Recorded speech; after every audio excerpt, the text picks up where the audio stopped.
Hello, this is Janice Haywood, occupational therapist, and today we're going to continue with our measurement activities.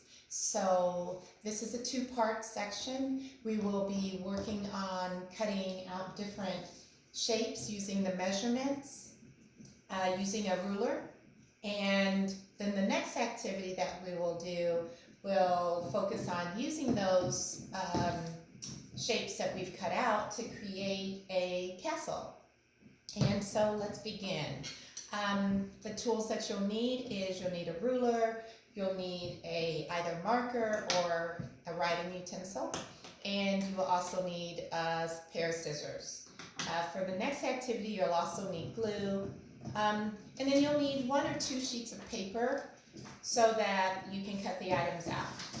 And so the different shapes we will be cutting out, we will be cutting 3 rectangles in different, so we'll cut out 3 rectangles. We will also cut out 1 square, and then we will cut out 3 triangles. In addition to that, we will make little snips of small squares, and you can see those are part of the tower. So, and you can also make additional flags as just accents. So the first thing we're going to do is cut out our 3 rectangles. They are 2 inches wide and 5 inches long. So to do that, we'll take the edge of the paper and we will measure where there is 2 inches and make a mark for your student, which I've already done. Once you make the mark for them, then they can go ahead and measure out to the 5. I typically would like the students to count 1, 2, 3, 4, 5, and then go ahead, make a mark, and then have them hold the ruler to make this straight line from dot to dot. This is helpful for students because understanding to start and stop at a specific spot is important for handwriting, and it's important for almost all the activities that we do, whether it's buttoning, zipping, shoe tying. These are many of the same words and the same techniques and the same format to do higher functioning activities. Another thing that I like them to get used to is turning the ruler and not turning the paper. So if they turn the ruler, they will be able to manipulate as well as use their visual motor skills. It's just an additional higher functioning activity that they will learn. So that's the first rectangle shape. The next one, you can move up about another inch, make your marks for 2 inches. Have the student, again, count over to 5.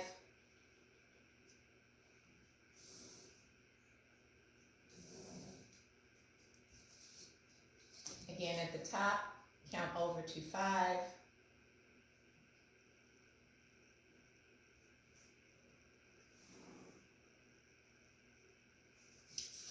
And then connect, just turning the ruler.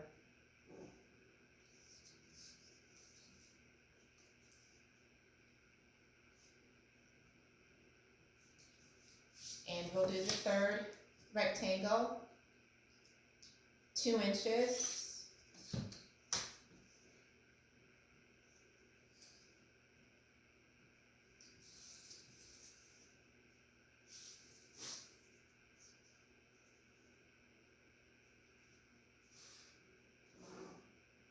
Five inches over. 2 inches up, 5 inches over.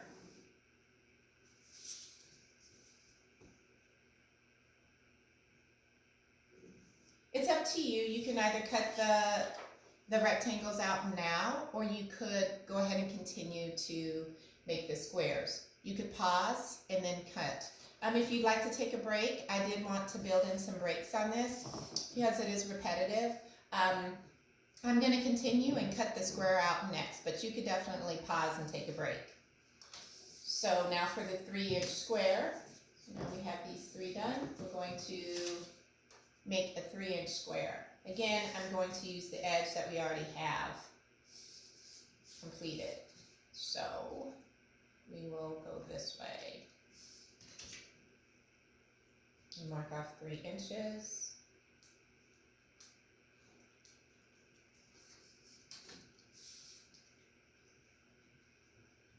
If possible, again, keep the paper in the position in front of the table, on the table in front of your student, and have your student turn the ruler and manipulate that tool.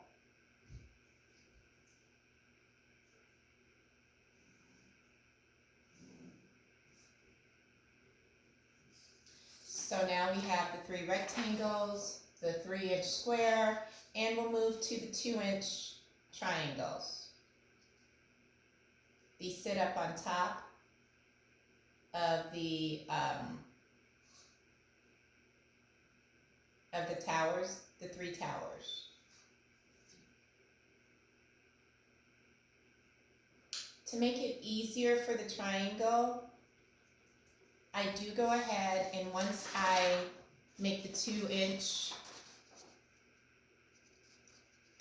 dots, I just went ahead and put 1 dot above at the 1-inch mark. It just does make it easier. It is a little bit harder to understand that. It's a very high functioning skill for students to understand,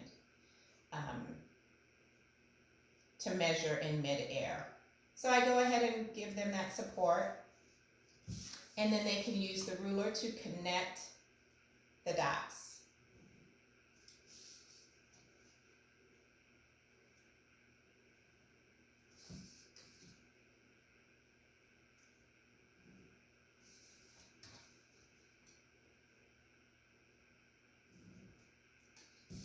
And we will do another one that is 3 inches that goes on top of the middle square.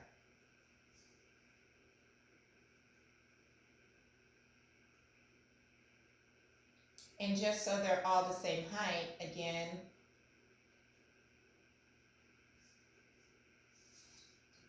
I would just make it to the top of the ruler. And I would go halfway, which is 1.5 inches.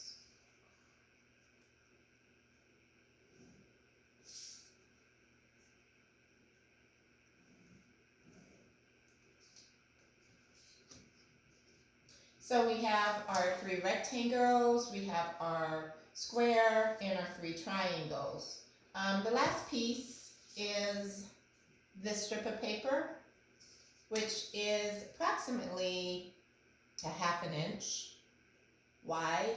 So I go ahead and make a dot up until about 3 inches, just on the side. Again, you could already cut out all these pieces as you finish them. That way they are breaking up the activity. And then what I'm going to do is I'm going to help the student go to the 1/2 inch mark. Your ruler may have 1/2 inch marks designated. Mine does not, so it is a challenge for me to show you on my ruler. And then once you complete the mark, they can use it as a straight edge again.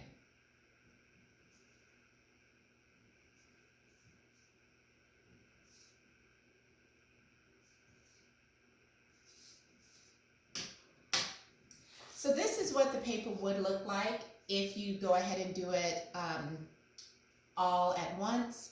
If you want to make it easier for your student to cut it out, then go ahead and cut out each section. That way they don't have to worry about all of the other pieces that they have to deal with when cutting. This will make it easier for your student. If as an accommodation, I would suggest that. And again, what I typically do is just in case your student does not have the cutting skills that are high functioning for this level, I would pre-cut some pieces out for them and allow them to attempt to cut on their own. Because that cutting skill is very important. It's a very important trait for students to have. It does overflow to very high functioning skills, like shoe tying and just even, you know, using a hammer in the future. It's for strengthening, it's for eye-hand coordination, so it's very important that they have the opportunity to utilize the cutting. And once they cut out the pieces, make sure you keep them because we will be utilizing these for the next activity. So enjoy, have fun, and use your ruler. I hope that the students really enjoy this precursor as far as the first part of the activity. And once you're done with that, go ahead and shoot a picture over to me, even a short email if you like, to let me know how your student did. And the email address is j.haywood@guidinglighted.com. Thank you and have a great day.